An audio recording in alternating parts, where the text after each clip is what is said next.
ஒரு மசாலா ரெடி பண்ண போகிறேன். புதினா, தக்காளி, வெங்காயம், பூண்டு கூடுதலாக எடுத்திருக்கேன், இஞ்சி குறைய எடுத்திருக்கேன், கொஞ்சமாக காஞ்ச மிளகா, ஒரு லெமன் எடுத்திருக்கேன். லெமன் நமக்கு ஃபைனலில் தேவைப்படும். கொஞ்சமாக மல்லிக்கீரை. இதெல்லாம் நம்ம கட் பண்ணி போடாமல் இப்படி அரைச்சி போட்டோன்னா டேஸ்ட் இன்னுமே கூடுதலாக வரும். ஹோட்டல் ஸ்டைலில், ரெஸ்டாரண்ட் ஸ்டைலில் வரும். ஒரு மாதிரி அரைச்சிருக்கேன். ரொம்ப மையாக இல்லாமல் கொஞ்சம் ஒரு நரங்குறன்னு அரைச்சிருக்கேன். இப்படி தான் அரைக்கணும். ரொம்ப மையாக அரைச்சா ரொம்ப ஒரு மாதிரி குழுன்னு ஆயிரும். நான் இப்படி தான் அரைப்பேன். இப்போ கேஸ் ஆஃப் பண்ணிடலாம். நான் கரெக்டாக 10 விசில் வச்சேன். பண்ணிடலாம் எந்த அளவு வெந்திருக்குன்னு. நல்லா ஓமத்தோட ஃப்ளேவருங்க. 10 விசில் வச்சுமே நம்ம நினச்ச மாதிரி வெந்திருக்கு. இருந்தாலும் இன்னும் கொஞ்சம் வேகணும். இது வந்து இப்போ எண்ணெய் பிரிஞ்சு வர வரைக்கும் நல்லா குக் பண்ணிக்கலாம். நல்லா எண்ணெய் பிரிஞ்சு வந்துட்டு இந்த ஸ்டேஜில் இந்த மசாலா சேர்க்குறாங்க. இது ரொம்ப டேஸ்ட்டாக வருங்க. ஒரு ஸ்பூன் இந்த மசாலா சேர்த்துக்கிறேன். இந்த மசாலா உங்கள் ஊரில் கிடச்சா கண்டிப்பாக வாங்கி யூஸ் பண்ணுங்க. ரொம்ப டேஸ்ட்டாக வரும். நான் வெறும் ஒரு ஸ்பூன் தான் சேர்த்தேன். இது வெறும் 10 ரூபா தான் பேக்கெட். இது பேர் காட்டி மசாலா. காந்தா, லசூன், மால்வான் மசாலா. ஃபைனலாக சப்பாத்தியும் பண்ணிடலாம். வாங்க நம்ம சாப்பிடலாம். இப்போ எங்கள் வீட்டுக்காரர் சாப்பிட போகிறாரு. அவர் சாப்பிட போகிறது சப்பாத்தி, அப்பளப்பூ, கொஞ்சம் சப்ஜி. சோறு வேண்டாம் அவருக்கு. Hello friends, back to Bhavani lifestyle. நம்ம வீட்டில் இன்னைக்கு சென்னா மசாலா கிரேவி பண்ண போகிறேன். அதில் ஒரு துண்டு பட்டை, ஒரு ஏலக்காய், 2 கிராம்பு, 2 பிரியாணி இலை போட்டுட்டேன். இது வேக வைக்கும் போது போட்டால் தான் இந்த ஃப்ளேவர் நிறைய இறங்கும். ப்ளஸ் இதில் உப்பும் போட்டாச்சு. நிறைய பேர் சொல்கிறாங்க சென்னா மசாலா சாப்பிட்டா வயிற்றுக்கு ஒத்துக்கிறது இல்லை, டேஸ்ட்டாக இருக்குது, வயிற்று வலி வந்து அந்த உங்களுக்கு அப்படி வயிற்று வலி வருது, அந்த பிரச்சனை இருக்குது, கேஸ் ட்ரபிள் பிரச்சனை இருக்குன்னா ஒரு 1/2 ஸ்பூன் ஓமத்தில் சேர்த்துருங்க. ஓமம் இப்படி சேர்க்கும் போது நல்ல ஃப்ளேவரும் வரும். இந்த வயிற்று வலி பிரச்சனை வர என்னதான் அந்த இஞ்சி பூண்டு சேர்த்தாலுமே நிறைய பேருக்கு ஜீரணிக்கிற சக்தி வந்து குறவு இருக்கிற நேரத்தில் வந்து இந்த மாதிரி சென்னா மசாலா அவாய்ட் பண்ணுவாங்க. ஆனால் இந்த மாதிரி கடலைலாம் எவ்வளோ சத்து இருக்குது தெரியுங்களா? ஆட்டுக்கறிக்கு இருக்கிற சத்து இருக்குது. அந்த வயிற்று வலி வந்துருமே நான் அவாய்ட் பண்ணேன். அதுக்காக கண்டிப்பாக கொஞ்சோண்டு ஓமம் சேர்த்துக்கோங்க. எனக்குமே சென்னா மசாலா பிடிக்கும். கொஞ்சம் சாப்பிட்டாலும் உடனே வந்து வயிறு வலி வந்துடுது. லாஸ்ட் டைம் செஞ்சு சாப்பிட்டு மற்றவங்களுக்கு எதுவும் அவ்வளோ, எனக்கும் எங்கள் சின்ன மகனுக்கும் பயங்கர பிரச்சனை ஆச்சு. அதனால தான் பின்ன ஓமத்தை இதிலே சேர்த்துட்டேன்னா அந்த வெந்து வரும்போது அதோட அந்த கடையில் இந்த கடலில் இருக்குது பார்த்தீங்களா, அதில் ஃபுல்லாக ஓமத்தோட ஃப்ளேவர் இறங்கும். அந்த பிரச்சனை வராது. நீங்களுமே கண்டிப்பாக ட்ரை பண்ணுங்க. ஒரு நைட் ஊற வச்சேன். இருந்துமே இது ஒரு 10 விசில் வச்சு எடுத்துக்கணும். சில நேரத்தில் நல்லா வேகலைனாலும் சிலவங்களும் வயிற்றுக்கு ஒத்துக்காது. அதில் ஓமம் போட்டோம் பார்த்தீங்களா, அது விசில் வரப்போது வீடு ஃபுல்லாக ஓமத்தோட ஃப்ளேவராக இருக்குது. கண்டிப்பாக இதில் ட்ரை பண்ணுங்கள். நல்லா வேக வச்சு எடுத்துகிட்டா ஒன்றுமே செய்யாது. கடலை அந்தளவு உடம்புக்கு நல்லது. ஒரு மசாலா ரெடி பண்ண போகிறேன். புதினா, தக்காளி, வெங்காயம், பூண்டு கூடுதலாக எடுத்திருக்கேன், இஞ்சி குறைய எடுத்திருக்கேன், கொஞ்சமாக காஞ்ச மிளகா, ஒரு லெமன் எடுத்திருக்கேன். லெமன் நமக்கு ஃபைனலில் தேவைப்படும். கொஞ்சமாக மல்லிக்கீரை. இதெல்லாம் நம்ம கட் பண்ணி போடாமல் இப்படி அரைச்சி போட்டோன்னா டேஸ்ட் இன்னுமே கூடுதலாக வரும். ஹோட்டல் ஸ்டைலில், ரெஸ்டாரண்ட் ஸ்டைலில் வரும். ஸ்டைலுன்னு சொல்கிறத விட டேஸ்ட் அந்த அளவுக்கு வரும். நிறைய பேர் இந்த கொண்டக்கடலை வச்சு புளி குழம்பு மாதிரி வைப்பாங்க, அதுவும் நல்லாயிருக்கும். ஆனால் நான் இன்றைக்கி இப்படி தான் பண்ண போகிறேன். இந்த மாதிரி அரைச்சிருக்கேன். ரொம்ப மையாக இல்லாமல் கொஞ்சம் ஒரு நரங்குறன்னு அரைச்சிருக்கேன். இப்படி தான் அரைக்கணும். ரொம்ப மையாக அரைச்சா ரொம்ப ஒரு மாதிரி குழுன்னு ஆயிரும். நான் இப்படி தான் அரைப்பேன். இப்போ கேஸ் ஆஃப் பண்ணிடலாம். நான் கரெக்டாக 10 விசில் வச்சேன். 10 விசில் வச்சும் எந்த அளவு வெந்து கிடச்சிருக்குன்னு தெரியல. இருந்தாலுமே நமக்கு அந்த மசாலா போட்டுட்டு இன்னொரு 5 விசில் வைப்போம். அப்போ தான் நல்லா முழுமையாக வெந்து கிடைக்கும். பண்ணிடலாம் எந்த அளவு வெந்திருக்குன்னு. நல்லா ஓமத்தோட ஃப்ளேவருங்க. 10 விசில் வச்சுமே நம்ம நினச்ச மாதிரி வெந்திருக்கு. இருந்தாலும் இன்னும் கொஞ்சம் வேகணும். வேற ஒரு பாத்திரத்தில் மாற்றிட்டேன். இப்போ அதே குக்கரில் 2 ஸ்பூன் ஆயில் எடுத்துட்டேன். கடுகு, பெரிய ஜீரகம், சின்ன ஜீரகம், ஒரு பிரியாணி இலை, மீண்டும் கொஞ்சமாக ஓமம் ஃப்ளேவருக்காக, இன்னும் டேஸ்ட்டுக்காக. இப்போ நம்ம அரைச்ச மசாலா ஆட் பண்ணிடலாம். வேற மஞ்சத்தூள், தனியா பவுடர், பெரிய ஜீரக பொடி, சின்ன ஜீரக பொடி, இதெல்லாம் சேர்த்தாதாங்க நல்ல ஒரு நமக்கு டேஸ்ட் கிடைக்கும். இதை நல்லா ரோஸ்ட் பண்ணிக்கலாம். நான் காரத்துக்கு இதில் ஒன்றும் சேர்க்கலை. ஏற்கனவே நம்ம மிளகாய் போட்டு அரைச்சிருக்கோம் பார்த்தீங்களா. பை சான்ஸ் நீங்கள் இந்த சென்னா மசாலா இந்த ஸ்டைலில் வைக்கிறீங்கன்னா உங்கள்கிட்ட தனி மிளகாய் தூள் இருந்தாலும் சேர்த்துக்கோங்க. நான் வந்து இப்படி அரைச்சி சேர்த்தா நல்லா டேஸ்ட்டாக வருவதுக்காக இப்படி அரைச்சி சேர்த்தேன். Mutton masala 1/2 spoon, chicken masala 1/4 spoon. மஞ்சள் வந்து இப்போ எண்ணெய் பிரிஞ்சு வர வரைக்கும் நல்லா குக் பண்ணிக்கலாம்.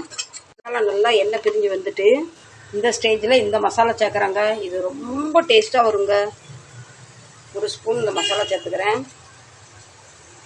இந்த மசாலா உங்கள் ஊரில் கிடச்சா கண்டிப்பாக வாங்கி யூஸ் பண்ணுங்க, ரொம்ப டேஸ்ட்டாக வரும். நான் வெறும் 1 ஸ்பூன் தான் சேர்த்தேன். இது வெறும் 10 ரூபா தான் பேக்கெட். இது பேர் காட்டி மசாலா. காந்தா லசூன் மால்வான் மசாலா. மசாலா நம்ம வேக வச்சு வச்சு பார்த்திங்கன்னா தண்ணியோட இதில் சேர்த்துக்கலாம். இப்போ இந்த ஜார் கழுவுன தண்ணி. இது வேக வைக்கும் போது கொஞ்சம் உப்பு போட்டிருந்தேன், இப்போ பாதி உப்பு, இன்னும் ஒரு 1/2 கிளாஸ் தண்ணி. இந்த ஸ்டேஜில் உப்பு காரம் எல்லாம் பார்த்துட்டு குக்கரை மூடிடலாம். இப்போ ஒரு 5 விசில் வைப்பேன், கரெக்டாக வரும். இதில் 10 ஜீரா ரைஸ் பண்ண போகிறேன். பிரியாணி இலை, ஒரு துண்டு பட்டை, 3 கிராம்பு, ஒரு ஏலக்காய், ஒரே ஒரு மிளகாய், பெரிய ஜீரகம் கொஞ்சம், சின்ன ஜீரகம் 2 ஸ்பூன், கொஞ்சமாக புதினாவும் மல்லிக்கீரையும். 1/2 கிலோ பாஸ்மதி ரைஸ் எல்லாம் வாஷ் பண்ணி கழுவி எடுத்து வச்சுருக்கேன். நல்லா ஊறிட்டு ஒரு 1/2 மணி நேரம் ஊற வச்சேன். சைடில் மிக்ஸ் பண்ணிக்கலாம். இப்போ நான் தண்ணி அளந்து எடுத்து வச்சுருக்கேன், தண்ணி சேர்த்துக்கலாம். சுவைக்கேற்ற உப்பு. இது நல்லா கொதிச்சு வரட்டும். நல்லா கொதி வந்துட்டு அரிசியை சேர்த்துக்கலாம். அரிசியை சேர்த்தாச்சு. அரிசி சேர்த்து உப்பு நம்ம ஃபஸ்ட்டே சேர்த்தாச்சு. இது இப்போ ஒரு தடவை கிண்டி விடுறோம் பார்த்தீங்களா, அதுக்கப்புறம் நம்ம அடிக்கடி கிண்டக்கூடாது. சோறு ஒன்றோட ஒன்று உடஞ்சிரும், அரிசி உடஞ்சிரும், ப்ளஸ் தம் கட்ட முடியாது. இப்போ நான் இதை கிண்டி விட்டுட்டேன் பார்த்தீங்களா. இனி அப்படியே ஹை ஃப்ளேமில் வச்சு கொதிக்க விட்டுலாம். அடிக்கடி கரண்டு போட்டு நம்ம கிண்டிக்கிட்டே இருந்தால் ஜீரா ரைஸ் சரியாக வராதுன்னு சொல்லுவாங்க, அதனால் சொல்கிறேன். இதுக்கு நல்லா ஒரு கொதி வரும் பார்த்தீங்களா. அப்போ மீண்டும் ஒரே ஒரு தடவை மட்டும் கிண்டி விடணும். நல்லா கொதி வந்துட்டு இந்த ஸ்டேஜில் கீழேருந்து கரண்டி கொடுத்து மேலே கொண்டு வந்து உடையாத அளவுக்கு பூ போல் கிண்டி விட்டுறணும். இப்போ கேஸை சிம்மில் வச்சிடுறேன். வச்சுட்டு இப்போ அப்படியே மூடி போட்டு திறக்கக்கூடாது. ஒரு 5 நிமிஷத்தில் வெந்துடும். இந்த ஜீரா ரைஸில் எதுக்கு கிண்டி விடக்கூடாதுன்னு சொன்னோன்னா, கிண்டி விட்டோம்னா ஒரே போல் வேகாது. கிண்டி விடாதனால நம்ம எல்லாம் போட்டுட்டு கிண்டி விட்டுட்டு அதுக்கப்புறம் 3 நாளில் ஒரே போல் வெந்து வந்திருக்கு நம்ம ஜீரா ரைஸ் ரெடி. இங்கே அப்பளப்பூ வத்தல் ரெடி. ரெடியாயுமே நம்ம குக்கரில் இருக்கிறது இன்னும் இது ரெடி ஆகலை. இது இன்னும் ஃபைனலாக விசில் ஒன்று இருக்குது. கொஞ்சம் உள்ளுக்குள்ளே காற்று இருக்குது. அந்த காற்று போனால் தான் விசிலை பிடுங்க முடியும், இல்லைன்னா வீடெல்லாம் தெரிச்சு போகும். இப்போ ஃபைனலாக சென்னா மசாலா செக் பண்ணலாமா.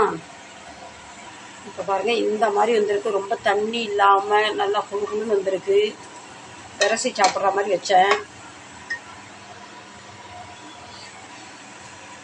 லேசாக உப்பு பத்தலை. சிலவங்க சமையல் பண்ணும் போது உப்பு பார்த்துட்டு சமையல் பண்ணுவாங்க. எனக்கு அந்த பழக்கமே இல்லை ஃபைனலில். ஏன்னா சாமிக்கு எதுவும் சாப்பாடு வைக்க பார்த்தீங்களா, ஆனால் ஃபைனலில் தான் உப்பு போட்டாச்சு. ஃபைனலில் கொஞ்சோண்டு லெமனை புழிஞ்சிடலாம். லெமன் ரொம்ப குட்டி லெமன், தாராளமாக ஒரு லெமனை புழிஞ்சாச்சு. டேஸ்ட் பண்ணிடலாமா. இப்போ இங்கே ஒரு ஆள் சாப்பாடு எடுத்துட்டு வந்தாச்சு. பிள்ளைங்க பசி வந்தோடனே வாங்க நீங்களும் சாப்பிட்லான்பா. லேசாக டேஸ்ட் பண்ணிடலாம். இதாக இருக்கும். நல்லா சுண்டுன்னு கார சாரம் அந்த மசாலா போட்டு பார்த்தீங்களா, சூப்பர். கடலை கழுத 10 விசில் வச்சும்,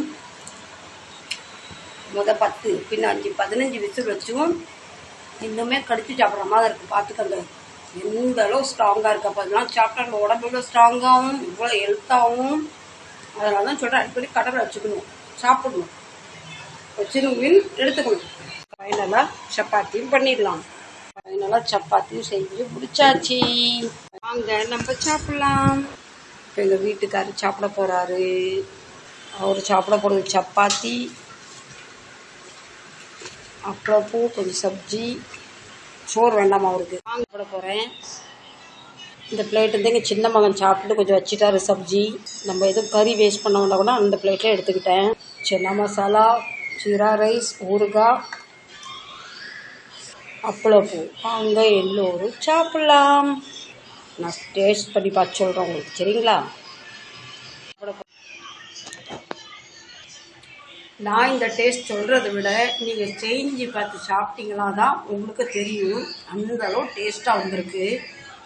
கடலைக்கறி எடுத்து வச்சு நல்லா பிசைஞ்சி அதை கொஞ்சமாக அப்பளப்பூ எடுத்து இப்படி வச்சு, கொஞ்சமாக ஊறுகாய் எடுத்து இப்படி வச்சு பிசைஞ்சி உருட்டி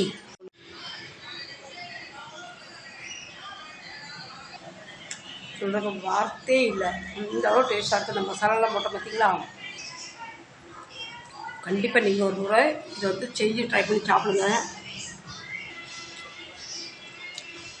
இந்த சாப்பாடுக்கும் ஊறுகாய் டேஸ்ட்டாக இருக்கும். இந்த சாப்பாடு கொஞ்சம் கூடுதலாக வித்தியாசமாக டேஸ்ட்டாக நல்லா இருக்குது.